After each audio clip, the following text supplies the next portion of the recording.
Cette chorégraphie, alliance de pas, de figures et de gestes sur fond musical, vous a permis de découvrir quelques écrits et images relatifs à notre commune. GIF, c'est cela, une forme de légèreté et de modernité. Les ressorts de plusieurs disciplines aboutissent à un langage symbolique, source d'énergie, source d'innovation, qui rendent GIF rayonnante. Ces quelques minutes déclinent avec élégance nos atouts, GIF Ville Nature, GIF Ville Scientifique, et le lien humain, le bien vivre ensemble qui se déploie dans les activités éducatives, sportives ou encore culturelles. Merci Charlotte.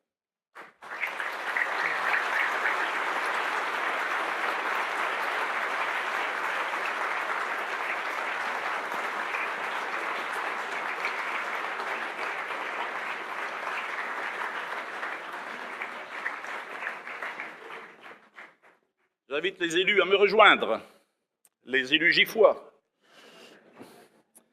et ensuite les élus des communes voisines, les maires présents, ainsi que les parlementaires et monsieur le sous-préfet.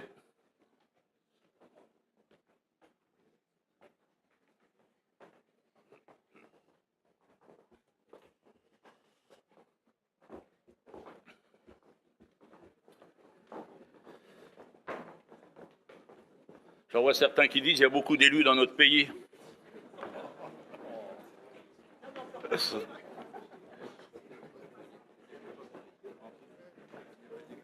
Vous pouvez vous étirer un peu, hein. On va pas se marcher sur les pieds.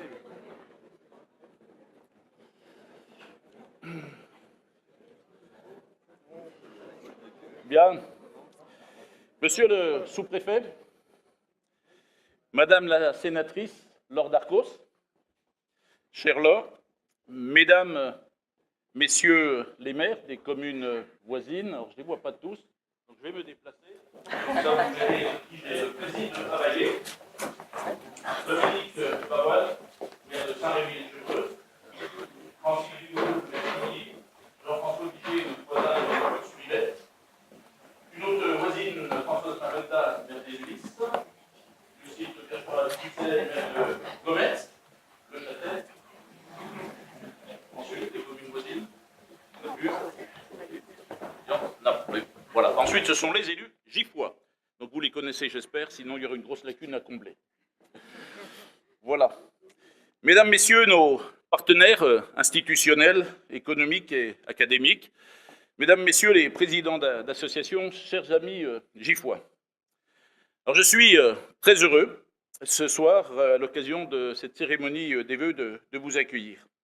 Et sans plus attendre, au nom de l'ensemble des élus municipaux, je vous adresse mes vœux de santé et d'énergie pour faire de 2019 une année porteuse de réussite dans vos projets.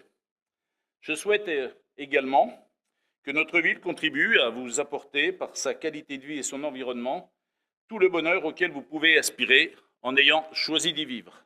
Et pour ceux qui n'y résident pas, un bonheur équivalent au giffois. Je voudrais aussi formuler un vœu pour notre pays. La France est fragile économiquement, elle est fracturée socialement et elle est fissurée territorialement. Les Français doivent se rassembler pour aborder les enjeux qui nous permettront de rester dans le cercle des grandes nations, et je formule un vœu de concorde républicaine. Je souhaite profiter de votre présence, monsieur le sous-préfet, pour vous remercier. Compte tenu des enjeux d'aménagement importants du plateau de Saclay, opération dont chacun doit bien avoir conscience que le rayonnement sera national, voire international, l'État, à travers vous, est fortement présent. Ce contexte exceptionnel nous amène à être en lien fréquent, et je veux vous remercier pour nos rapports constructifs, directs, reposant sur une confiance réciproque, avec pour objectif l'efficience administrative pour trouver des solutions et non pas générer des problèmes. Merci à vous, monsieur le sous-préfet.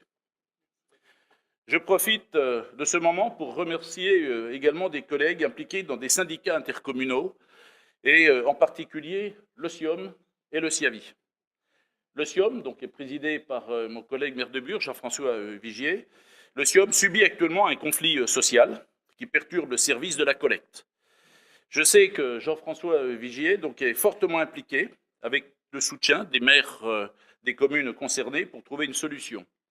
Le conflit porte sur des questions salariales, principalement, et il oppose les salariés de l'ancien délégataire Otus au nouveau délégataire Sépur.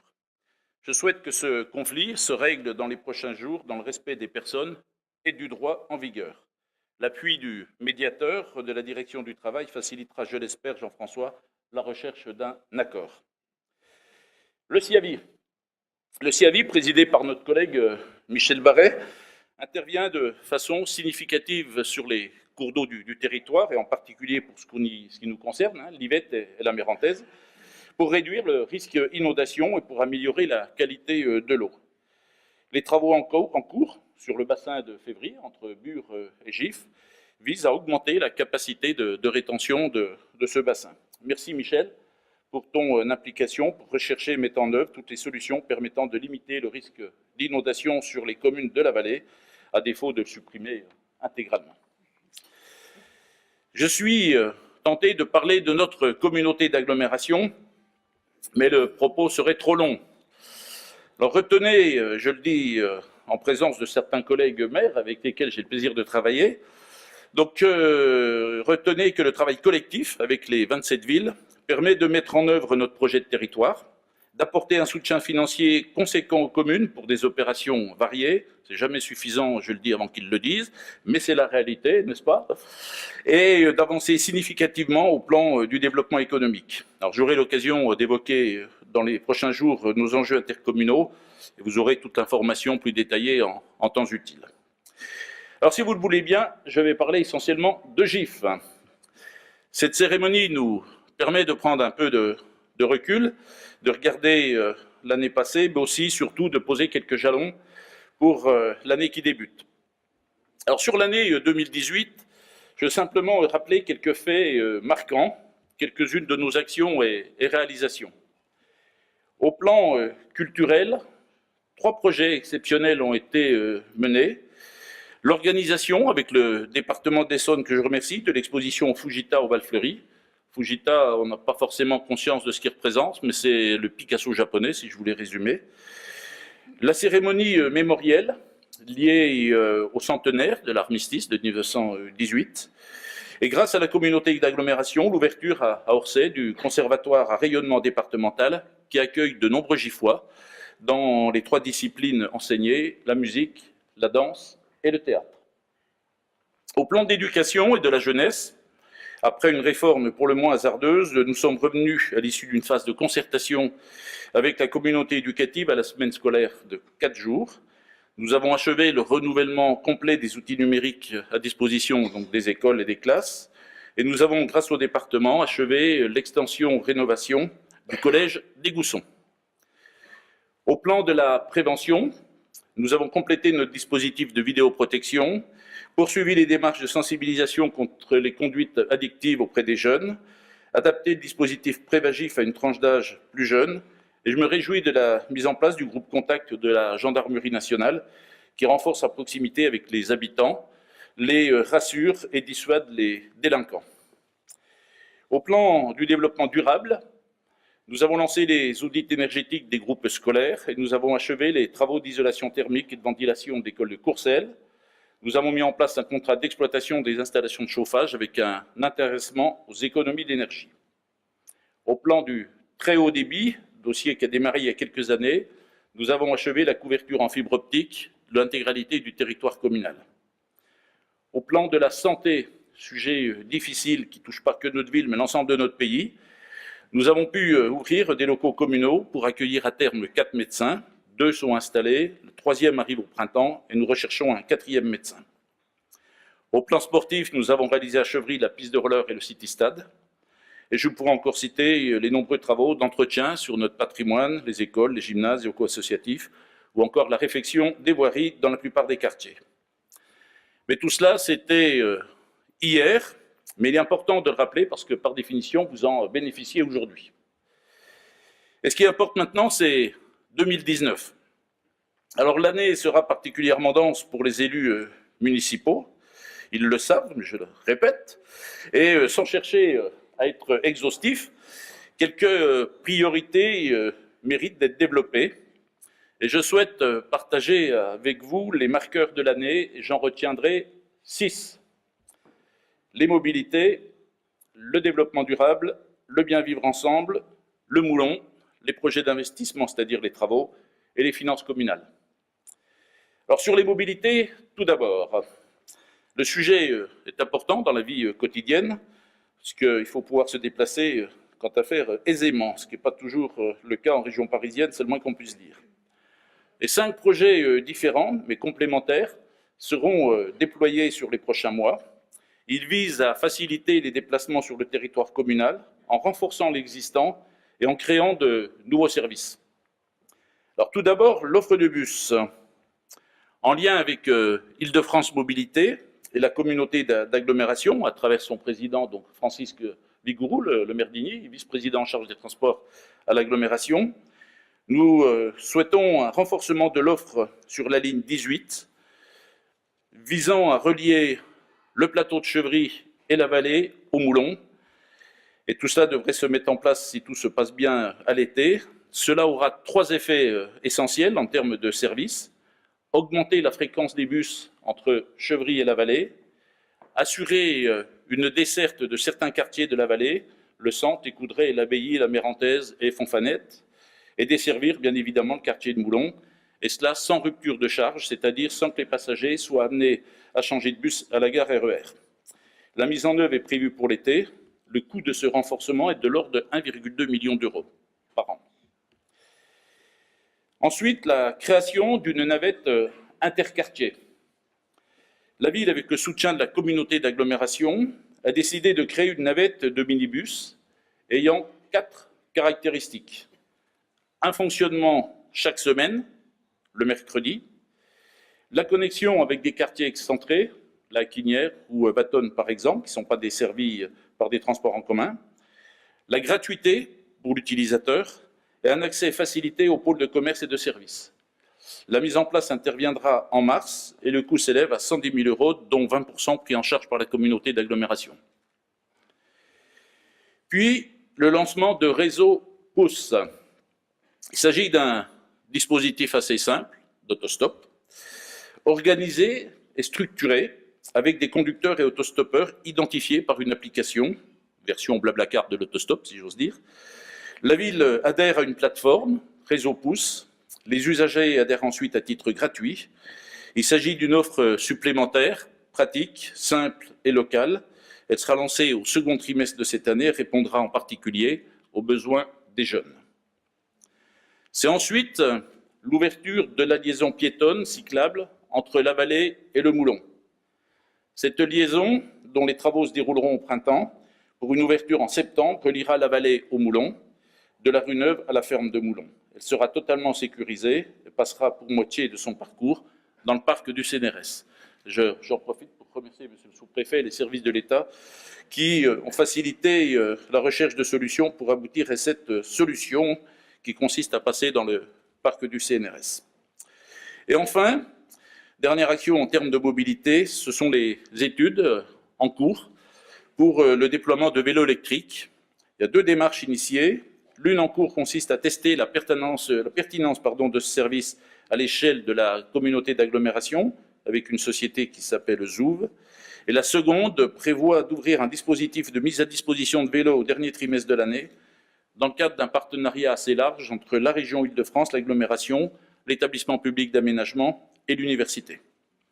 Vous pouvez constater que nous sommes actifs sur le dossier des mobilités avec des services nouveaux, classiques, mais aussi, pour certains, écologiques et novateurs. Deuxième marqueur de l'année, le développement durable.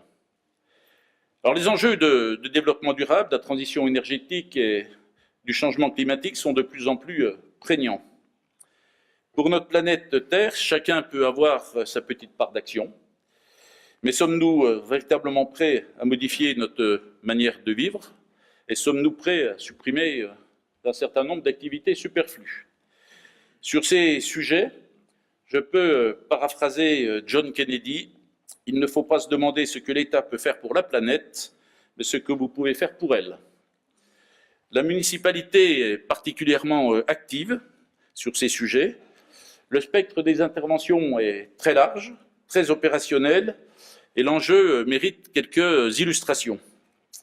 À titre d'exemple, je voudrais rappeler 3 actions récentes de l'année 2018, parmi les plus importantes, dont les effets ont été quasi immédiats, tout en s'inscrivant dans la durée. Au plan énergétique, nous avons déployé le plan Lumière, qui est quasiment achevé, avec le changement de 2500 ballons, donc sur les candélabres d'éclairage public, par des LED plus économiques et équipés d'un réducteur de puissance d'éclairage. Sur le plan de la biodiversité, nous avons acquis 17 hectares de bois qui seront classés et entretenus par l'ONF, l'Office national des forêts. Nous avons également mené des actions d'animation sur les abeilles à destination du public scolaire. Et au plan de l'agriculture périurbaine, nous avons soutenu et nous participons aux actions visant à mettre en œuvre les dispositifs de la charte de protection des 2400 hectares du plateau de Saclay, des parties agricoles. Pour 2019, nous avons 4 projets significatifs. L'inscription d'espaces naturels giffois, la prairie sous l'abbaye et la gourdillerie, dans le réseau des refuges pour oiseaux, en lien avec la Ligue pour la protection des oiseaux, association nationale d'utilité publique. Cette démarche en faveur de la biodiversité concourt à la protection des espèces et nous inaugurerons les sites au printemps avec Alain Bougrain-Dubourg. L'ouverture de circuits pédagogiques consacrés aux arbres remarquables qui ont fait l'objet d'un recensement et qui ont été validés à travers des analyses d'experts. 70 arbres sont identifiés et il y aura, pour permettre la démarche pédagogique, vraisemblablement 3 ou 4 circuits qui feront l'objet d'une information, vraisemblablement pour une mise en place au 2e trimestre de l'année 2019. Nous lançons également, pour les écoles volontaires et les centres de loisirs, un challenge national consacré à la lutte contre le gaspillage alimentaire. Challenge qui sera primé avec quelques centaines d'euros pour les vainqueurs, afin que ceux-ci puissent développer des projets éducatifs dans les écoles ou dans les centres de loisirs. Et enfin, nous organiserons au mois de juin prochain, à l'occasion des assises de la biodiversité qui vont se tenir sur le territoire de l'agglomération, nous organiserons une conférence exceptionnelle, ouverte à tous et gratuite, consacrée au thème de la biodiversité, avec plusieurs experts, en présence de Maude Fontenoy, navigatrice, qui préside une fondation dédiée à la protection des océans et à l'éducation des enfants. Vous le voyez, la municipalité n'a pas attendu pour agir concrètement, et si donner l'impulsion est important, l'essentiel est de mobiliser de nombreux acteurs qui, à leur tour, relaieront les messages. 3e marqueur, le bien vivre ensemble. Les 3 mots reviennent régulièrement dans nos propos et trouvent leur origine chez Jean-Jacques Rousseau, l'Ancien Monde. Je le cite, « Les habitations font partie de la ville, mais les citoyens font la cité. » On n'a rien inventé depuis. Les partenariats multiples entretenus entre les élus, nos services et beaucoup de personnes présentes ce soir constituent une composante importante du bien vivre ensemble. Je pense aux échanges avec les associations de quartier, la DEVI, la Scarbelle, la ZAD La Quinière, les ASL de Chevry, entre autres, les associations d'environnement, l'association des commerçants ou encore celles du secteur social. L'ancrage de la politique dans la réalité est d'abord municipal. Le lien de proximité que nous avons élu avec chacun de vous n'est pas un concept, mais du vécu. Par exemple, à l'occasion de nos réunions de quartier, des matinales de GIF, c'est-à-dire des rencontres bimensuelles avec nos concitoyens pour échanger sur leurs attentes, des fêtes de voisins génératrices de liens sociaux, ou encore tout simplement cette manifestation de vœux. Je pourrais donner d'autres exemples, mais je me limiterai à évoquer 2 projets pour cette année. L'organisation d'une soirée dédiée aux bénévoles associatifs, quelle que soit la nature de l'engagement. Les associations ont un rôle bénéfique dans la cité. Elles participent au bien commun par leurs actions en faveur de la culture, du soutien scolaire, de l'action sociale, du sport, de l'environnement ou d'autres domaines. Elles sont pilotées par des bénévoles et nous souhaitons reconnaître les mérites de celles et de ceux qui s'engagent au fil des années. Nous les remercierons à l'occasion d'une soirée spectacle qu'ils découvriront. Je n'en dirai pas plus ce soir, puisqu'un certain nombre sont dans la salle. Une animation spécifique, là encore, surprise, mais au profit des bénévoles qui assurent un rôle social essentiel de visiteurs auprès des Giffois en perte d'autonomie ou pour certains d'entre eux tout simplement touchés par la solitude. Le bien vivre ensemble, c'est un état d'esprit, c'est surtout une force qui repose sur le sens du collectif, sur la capacité à fédérer les synergies et l'appartenance à une communauté chaleureuse et accueillante. C'est également de notre part, la volonté d'être présent aux côtés des familles pour leur apporter les services utiles et de qualité. L'accueil des tout-petits dans nos crèches et l'appui du relais assistante maternelle pour trouver des solutions de garde, les activités périscolaires qui proposent aux enfants des activités ludiques diversifiées, le centre communal d'action sociale qui apporte une aide financière aux familles ayant des revenus modestes, les centres de loisirs de proximité à Chevry ou dans la vallée, etc. Ce sont toutes ces actions distinctes, mais en fait complémentaires, qui participent au bien vivre ensemble. Le Moulon, je ne peux pas ne pas en parler. Il y a environ 50 ans, le quartier de l'Abbaye accueillait ses premiers habitants. Il y a environ 45 ans, les premiers chevriens arrivaient sur le plateau de Chevry. Eh bien, en 2019, les premiers habitants du quartier de Moulon s'installeront. 500 logements familiaux seront livrés progressivement à compter du 3e trimestre. Et parmi ces logements, 150 environ seront des logements sociaux, ce qui permettra de répondre aux besoins des Giffois et des personnes qui viennent travailler sur le plateau. Et concomitamment, le quartier s'animera avec la livraison des premiers commerces, mais aussi des équipements publics. Un groupe scolaire accueillera les premiers élèves à la rentrée 2019. Un centre de loisirs ouvrira ses portes. Un gymnase permettra la pratique sportive, scolaire et associative. Un pôle administratif, mairie annexe, se mettra au service de nos nouveaux concitoyens. Un cabinet médical dont la ville est propriétaire ouvrira au 4e trimestre, avec des médecins déjà trouvés. 2 autres équipements publics structurants sont en préparation. Une crèche d'une capacité de 55 places qui devrait ouvrir pour les petits donc, au cours de l'année 2020. Et un équipement aquatique, autrement dit piscine, en partenariat avec l'université Paris-Saclay, fera l'objet d'une première étape de consultation d'entreprise cette année. L'objectif est une livraison de l'équipement à la rentrée de septembre 2022. Et enfin, une caserne de gendarmerie verra le jour également dans le courant de l'année 2022. Les liaisons piétonnes, cyclables, desservant le quartier sont réalisées, les végétaux ont été plantés, les parcs près de forme et les bus desserviront le quartier. Et la ligne 18, qui fait parler d'elle, du Grand Paris Express est confirmée avec la réalisation du premier tronçon Massy-Crise-de-Saclay en 2026. J'aurai l'occasion de signer en qualité de président de la communauté d'agglomération les conventions en présence de Monsieur le préfet de région et la Société du Grand Paris au mois de février prochain, le 14 février pour être précis. L'investissement pour améliorer votre quotidien, rendre la ville encore plus belle, plus dynamique, plus attachante, rayonnante, nécessite bien évidemment des investissements. Alors l'année sera riche de réalisations, non seulement avec les projets que je viens d'évoquer, mais aussi avec d'autres travaux significatifs qui seront entrepris. Je vais en citer quelques-uns parmi les plus importants.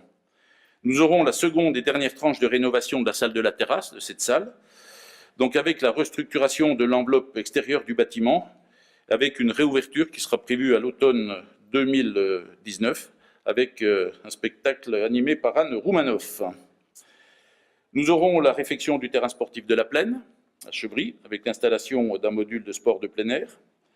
Nous engagerons la première phase de rénovation des bergeries à Chevry, à proximité du château de Belleville. Et nous aurons, comme toujours, de multiples travaux de voirie, les rues Fernand-Léger, rue de Madrid dans la vallée, la rue de Bel Air à Belleville, la rue de Chevry, la place de Chevry, comme le nom l'indique, à Chevry, ainsi que des restructurations de trottoirs sur différents quartiers. et puis bien évidemment les opérations classiques d'entretien du patrimoine communal dont je vous fais grâce, mais dont GIFinfo vous parlera, et je ne doute pas que vous soyez de bons lecteurs. Et enfin, quelques mots sur la situation financière de notre ville. Alors la situation est bonne, alors, je pourrais même dire très bonne, mais bon, on ne va pas exagérer, mais parce que nous menons une politique rigoureuse depuis de nombreuses années. Mais je voudrais vous donner 3 messages brièvement. En 2014, entre 2014 et cette année, les dotations de l'État, bougez-vous les oreilles, monsieur le sous-préfet, sont passées de 3,3 millions d'euros à 1,6 million d'euros, soit une perte cumulée pour la ville, perte de recettes de 8,5 millions d'euros. Dans le même temps, au titre de la péréquation entre les territoires dits riches et les territoires dits pauvres, l'État effectue donc sur le budget ville un prélèvement de 2,4 millions d'euros, toujours sur le mandat. La perte de ces recettes, vous le voyez, est conséquente, mais grâce à des actions donc, qui ont été initiées il y a quelques années maintenant, qui sont continues, permanentes, avec adaptation de nos structures, la modernisation de nos modes d'action, nous avons réussi à absorber le choc. Mais ça nous a conduit aussi, cette situation, à diminuer fortement le niveau des investissements sur la première partie de notre mandat. Second message, notre engagement fort au moment des élections 2014, notre engagement visant à maintenir les taux communaux de fiscalité est tenu. Ils n'ont pas évolué depuis 2009, donc 10 ans, et tout en maintenant un service public qualitatif. Troisième message relatif à la taxe d'habitation, sujet d'actualité s'il en est. Alors vous me direz, un impôt qui disparaît, c'est formidable. Laissez-moi vous dire que c'est la plus mauvaise des meilleures idées. Supprimer la taxe d'habitation, c'est rompre le lien entre fiscalité locale, décision des élus et projets communaux. Qui s'occupe de votre quotidien? La programmation culturelle ou encore les activités périscolaires? Ce n'est certainement pas le gouvernement, a priori, ce sont les maires. Quand vous constatez un problème de voirie, qui allez-vous voir? Le ministre ou le maire? Les débats actuels sont révélateurs du flou sur ce dossier, et je crains qu'à la fin, l'État crée une usine à gaz pour compenser ce qui n'était pas parfait, mais était compris. Avant de lever le verre de l'amitié, je tiens au nom des élus municipaux donc à vous remercier, chacun de vous, pour votre soutien, vos encouragements, vos propositions. Je remercie bien évidemment mes collègues élus qui s'impliquent au fil des mois pour que nos projets deviennent réalité.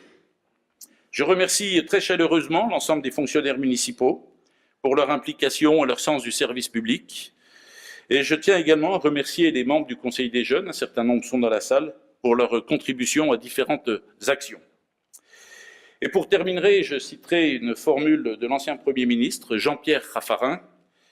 Il faut quand même penser que le but de la politique, c'est de rendre les gens heureux.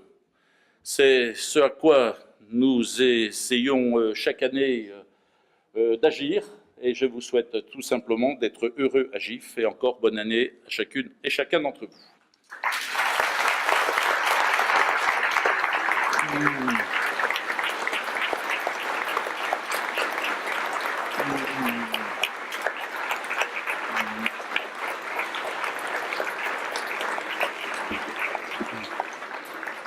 Et par rapport à la thématique bien vivre ensemble, le moment convivial débute.